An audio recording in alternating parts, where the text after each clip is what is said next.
क्या घर का ओनर किराएदार को अपनी ज़कात से रेंट माफ़ कर सकता है? कैसे सवाल? घर का ओनर जी जी जो घर में किराए को रहते हैं जी जी वो अपनी ज़कात से क्या उनके रेंट को माफ़ कर सकते हैं? यानी सूरत यह है कि आप जिस घर में रहते हैं किराया देना पड़ता है, तो मालिक मकान वो जो है आपको किराया माफ़ कर सकता है क्या, यानी ज़कात के तौर पर। तो जो रकम जो आने की है, जब आ रही है और वो घर में जो आदमी किराए पर है, गरीब आदमी है, तो आप जो है उसे बोले बगैर भी लेस कर दे सकते, भाई ये महीना मुझे आपका किराया नहीं चाहिए।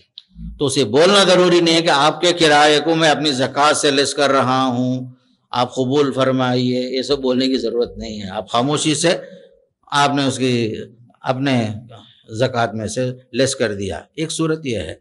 दूसरी सूरत यह है, बास किराएदार के पास किराया देने पैसा नहीं, उन घर का खाली करने तैयार बैठा है, लेकिन किराया देने के वास्ते भी पैसा नहीं और किराया आने की उम्मीद भी नहीं। जैसे मैं आपको बताया आज सुबह, एक कर्ज है, कर्ज मैयत, गोया कि बेचारा बिल्कुल पापर है, गरीब आदमी है, मुफलिस आदमी है, उसके पास आने की उम्मीद ही नहीं। वहां आप ज़कात के नाम से लेस नहीं करना।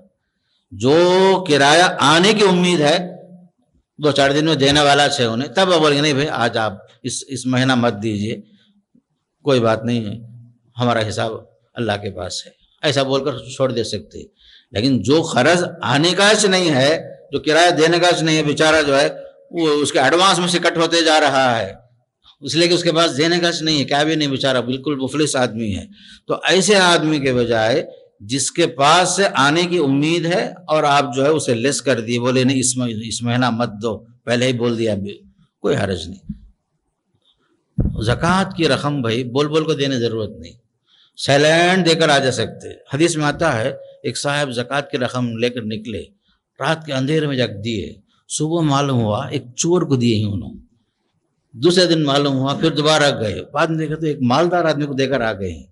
तो अल्लाह के नबी सल्लल्लाहु अलैहि वसल्लम ने फरमाया, तुम्हारी ज़कात तो अदा हो गई, तुम्हें जिस मकसद से दिए वो अदा हो गई। हो सकता है वो चोर जिसे आप ज़कात दिए चोरी से बाज आ जाए, हो सकता है जिस मालदार को आप गरीब समझ को देकर आ गए हैं, गनी को, वो बेनियाजी बरते। आपकी रकम जो दी गई है वो अल्लाह के पास मकबूल हो गई।